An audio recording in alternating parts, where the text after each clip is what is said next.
ری organization act میں پہلے ہی 5 اگست 2019 کو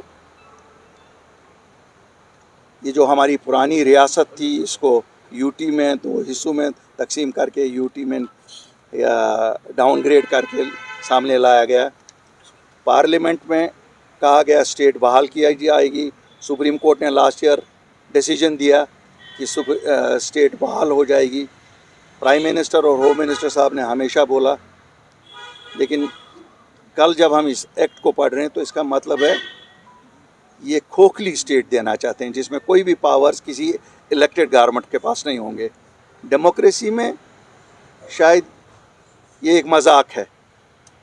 اور اگر جو کہتے تھے کہ دلی اور دلوں کی دوری دور کرنی ہے، اگر اس کا مطلب یہی ہے تو کم از کم جموں کشمیر کے لوگ اس کے ساتھ نہیں ہیں.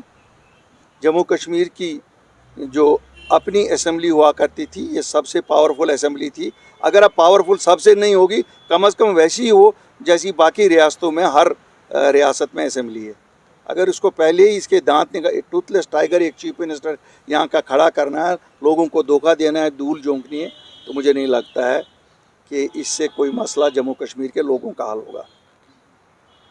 یہ جو ڈیولپمنٹ ہے، ہماری جماعت بیٹھی، سینئر قیادت آپ دیکھ رہے ہیں، پوری سینئر قیادت یہاں ہے. ہم نے فیصلہ کیا کہ ہم انیشیٹو لیں گے.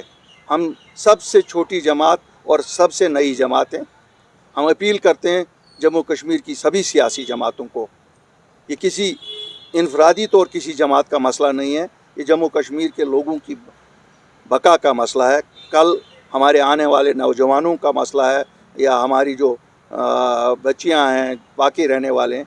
تو میں سب سے اپیل کرتا ہوں ہمیں مل بیٹھ کے اپنی پولیٹیکل ڈفرینسز کو سائیڈ میں رکھ کے اکٹھے ہو کے ہمیں یہ دیکھنا چاہیے کہ ہم کیسے یہ انشور کریں کہ جو ریاست ہمیں واپس ملنے والی ہے وہ کھوکھلی نہ ہو، اس میں پورے وہ پاورز ہوں جس سے ہم لوگوں کی خدمت کر سکیں.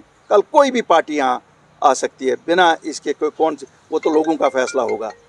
لیکن اگر ایسے ہم بٹے ہوئے چلیں گے تو شاید رون ڈالیں گے، مسل ڈالیں گے جو روندنے اور مسلنے کے لیے ہمیں نکلے ہیں. اگر ہم آج بھی نہیں اٹھیں گے تو پھر ہم کبھی نہیں اٹھ سکتے.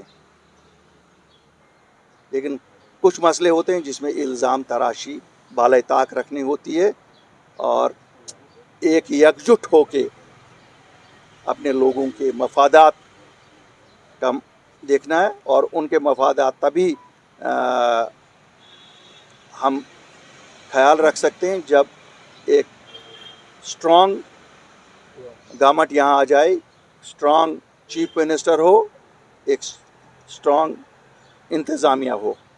جب انتظامیہ کو پتہ ہے کہ الیکٹڈ ریپرزنٹیٹیو جو ڈیموکریسی میں دل ہوتا ہے وہ ٹوتھ لیس ہے، تو وہ کیا چلے گی. پھر آپ چاہے کسی افسر سے چلواؤ یا الیکشن کے بعد کسی پالیٹیشین سے چلاؤ، شاید تنخواہ کے بنا اور کچھ نہیں ہے. کم از کم جموں اینڈ کشمیر اپنی پارٹی